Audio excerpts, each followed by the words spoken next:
In today's video, I'm going to teach you how to make a resume on Indeed. First, open your favorite web browser and go to Indeed's homepage. Using a computer rather than a phone makes this process easier to see and edit, especially when you're formatting text. Next, sign into your Indeed account or create one if you're new. Creating an account is quick. You'll add an email and a password, and you'll be ready to go. Use a professional email you check often so you don't miss messages from employers. Once you're signed in, you'll land on your dashboard. From here, look to the top of the page and click Profile. This is the hub for everything that represents you on Indeed. Inside your profile, find the resume section. Opening this section gives you a dedicated space to manage your resume, whether you're starting fresh or bringing one you've already made elsewhere. Now choose how you want to get your resume onto Indeed.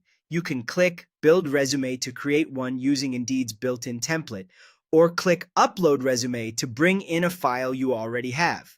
If you pick Build Resume, you'll see simple fields for your headline, work experience, education, and skills.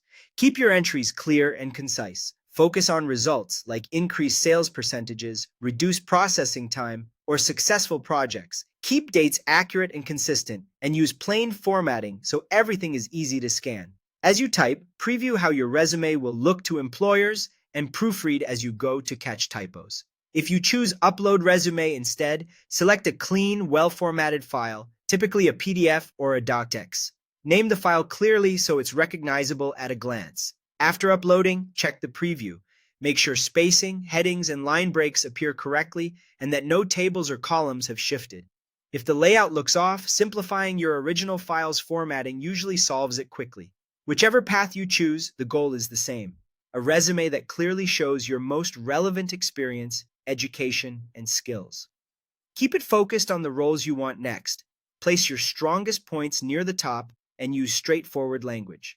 When you're satisfied with what you see on screen, you're ready to use your resume for applications on Indeed. That's it. You've just made a resume on Indeed. Keep it updated as your experience grows and revisit it before each application to tailor a few details to the job description. Thanks for watching and good luck with your job search.